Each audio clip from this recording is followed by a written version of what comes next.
Saksi ahli dari Universitas Pancasila, Profesor Agus Surono, menjelaskan soal tahapan penetapan tersangka dalam sebuah tindak pidana. Agus merupakan saksi ahli yang dihadirkan pihak Polda Jabar selaku termohon. Hal itu disampaikan Agus saat menjadi saksi ahli dalam sidang pra-peradilan Pegi Setiawan yang menjadi tersangka kasus Vina Cirebon di Pengadilan Negeri, PN, Bandung, Jalan LLR Marta Dinata, Kota Bandung, Kamis, 4 Juli 2024. Agus menjelaskan, dalam penetapan tersangka, penyidik setidaknya harus memiliki 2 alat bukti, baik itu keterangan saksi, keterangan ahli dan surat-surat atau dokumen. Ada 3, Yang Mulia. Pertama adalah saksi. Yang dimaksud dengan saksi di sini adalah saksi yang mendengar, mengetahui tentang kejadian suatu peristiwa pidana, tapi tidak hanya dimaknai sebagai saksi yang melihat, mendengar atau mengetahui tentang adanya satu tindak pidana, ujar Agus. Berikutnya berkaitan keterangan ahli. Tentu ini juga bisa dijadikan sebagai satu alat bukti, yaitu mereka yang mempunyai kualifikasi pengetahuan, kompetensi di bidang tertentu.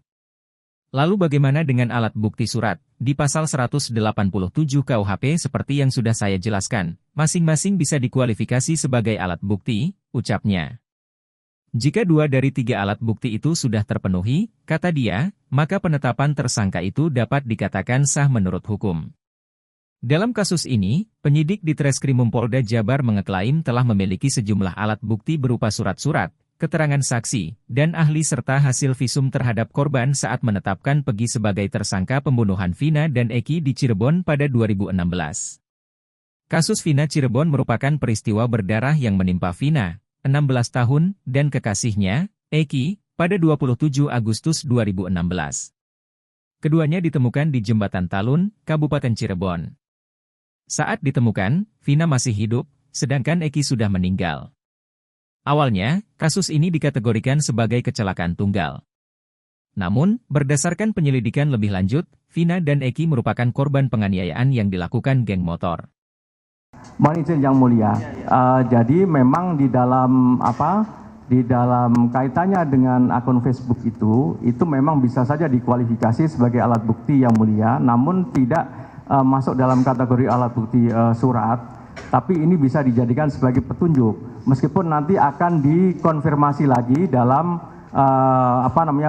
perkara yang dalam pemeriksaan perkara pokoknya, bahwa berkaitan dengan soal akun tadi itu bisa saja dijadikan sebagai dokumen.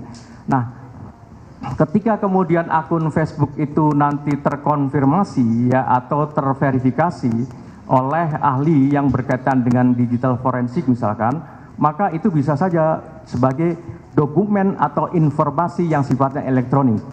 Dokumen yang sifatnya informasi elektronik itu pun juga bisa dikualifikasi sebagai alat bukti. Download Tribun X sekarang, menghadirkan lokal menjadi Indonesia.